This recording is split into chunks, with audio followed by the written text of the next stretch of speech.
નમસ્કાર. ચાલો આજ એક મસ્ત સફર પર નીકળીએ. આપણે જોવાના છીએ ભાગીદારી પેઢીના હિસાબોની આખી દુનિયા. પણ કોઈ બોરિંગ ચેપ્ટરની જેમ નહીં, એક વાર્તાની જેમ. એક એવા ધંધાની વાર્તા જેના જન્મથી લઈને એના વિકાસ અને છેક એના અંત સુધીની આખી સફર આપણે હિસાબી નજરથી જોવાના છીએ. તો તૈયાર છો? ચાલો શરૂ કરીએ. વિચારો, આ એક બહુ સામાન્ય પરિસ્થિતિ છે, ખરું ને? અને આનો જવાબ છે ભાગીદારી.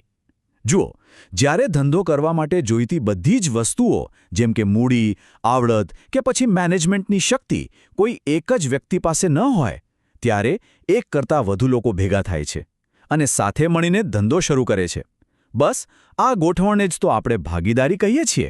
તો આજે આપણે આ સફરના 5 મુખ્ય પડાવ જોવાના છીએ.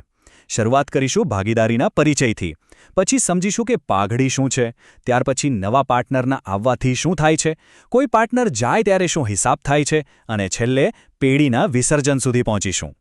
તો આપણી વાર્તાનો પહેલો અધ્યાય શરૂ થાય છે ધંધાના જન્મથી. ભાગીદારી પેઢી બને છે કેવી રીતે? એનો કાયદાકીય પાયો શું છે? ચાલો જાણીએ. અહીંયા સૌથી અગત્યનો શબ્દ છે સંબંધ. અને આ કોઈ એવો તેવો સંબંધ નથી, પણ ભારતીય ભાગીદારી કાયદા 1932 હેઠળ બનેલો એક કરાર છે. આમ તો આ કરાર મોઢે બોલીને પણ કરી શકાય, પણ સમજુ લોકો હંમેશા લેખિત કરાર જ કરે છે, જેને આપણે ભાગીદારી કરારનામું કહીએ છીએ. એનાથી ભવિષ્યમાં કોઈ ઝઘડા ન થાય. હવે ધંધો શરૂ થઈ ગયો અને સારો એવો ચાલવા પણ લાગ્યો. તો સમય જતાં ધંધો ફક્ત મિલકતો નથી બનાવતો, એ બજારમાં એક નામ, એક પ્રતિષ્ઠા પણ કમાય છે. અને અકાઉન્ટ્સની ભાષામાં આ નામની પણ એક કિંમત હોય છે. આ પ્રતિષ્ઠાના નાણાકીય મૂલ્યને જ પાઘડી કહેવાય છે. સાદી ભાષામાં કહીએ તો જે પેઢી એના જેવા જ બીજા ધંધા કરતાં વધુ નફો કમાઈ શકે છે, એની પાસે પાઘડી છે એમ કહેવાય. તમે એને જોઈ કે સ્પર્શી શકતા નથી, એટલે જ એ અદૃશ્ય મિલકત છે, પણ એનું મૂલ્ય લાખોમાં હોઈ શકે છે. બરાબર. સવાલ તો એ જ છે ને, જે વસ્તુ દેખાતી જ નથી એની કિંમત નક્કી કઈ રીતે કરવી? વેલ, એકાઉન્ટ્સમાં એના માટે અલગ અલગ પદ્ધતિઓ છે.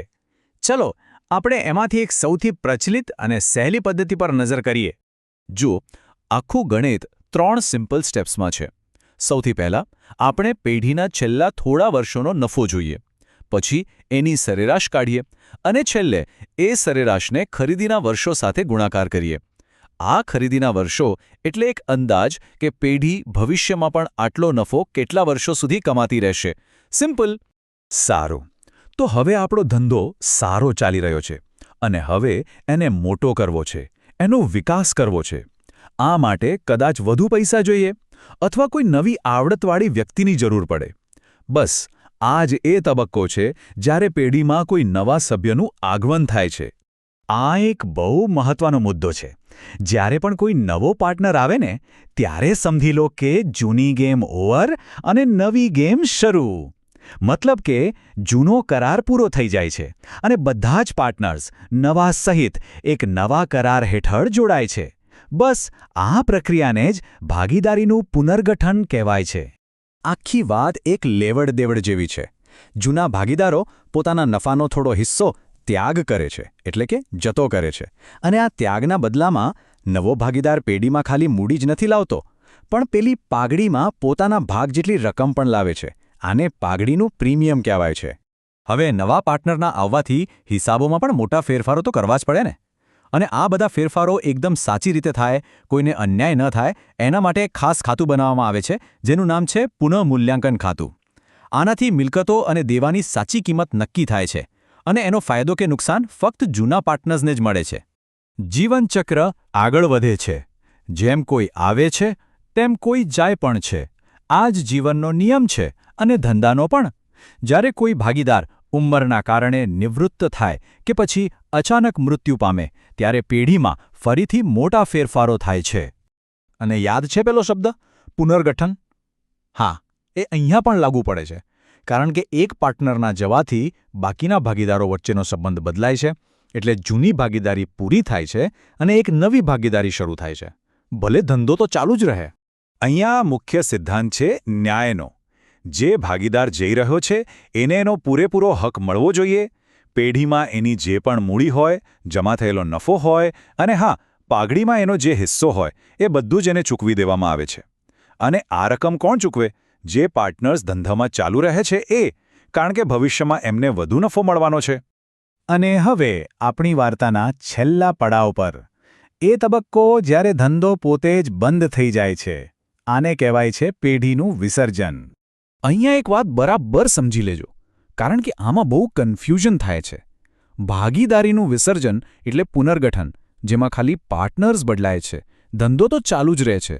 જ્યારે પેઢીનું વિસર્જન એટલે ધંધા પર કાયમ માટે તાળું લાગી જવું, બધું જ ખતમ અને બધા હિસાબી ચોપડા બંધ. તો હવે જ્યારે ધંધો બંધ કરવાનો છે, ત્યારે બધી મિલકતો વેચીને જે પૈસા આવે એમાંથી બધા દેવા ચૂકવવા પડે. આ બધા હિસાબ કિતાબ માટે એક છેલ્લું અને ખાસ ખાતું ખોલાય છે, માલ મિલકત નિકાલ ખાતું. બધી મિલકતો અને દેવા આ એક જ ખાતામાં લાવીને આખી પ્રક્રિયા પૂરી કરવામાં આવે છે. અને હા, પૈસા ચૂકવવાનો પણ એક કાયદેસરનો ક્રમ હોય છે. તમે એને બદલી ના શકો. સૌથી પહેલાં ધંધો બંધ કરવાનો ખર્ચ ચૂકવાય, પછી બહારના લોકોના પૈસા, ત્યાર પછી જો કોઈ પાર્ટનરે પેઢીને લોન આપી હોય તો એ પરત કરાય, અને છેલ્લે જો કંઈ વધે તો એ પાર્ટનર્સને એમની મૂડી તરીકે પાછું મળે. તો હિસાબના ચોપડા તો બંધ થઈ ગયા, પેઢી પણ બંધ થઈ ગઈ, પણ પેલી જે પ્રતિષ્ઠા, પેલી જે પાઘડી વર્ષોની મહેનતથી બનાવી હતી, એનું શું? શું એ પણ ખાલી એક આંકડો બનીને શૂન્ય થઈ ગઈ? કે પછી એનું મૂલ્ય કોઈ બીજા સ્વરૂપે જીવંત રહે છે? વિચારવા જેવો સવાલ છે, ખરું ને? આ ચર્ચામાં જોડાવા બદલ આપનો આભાર.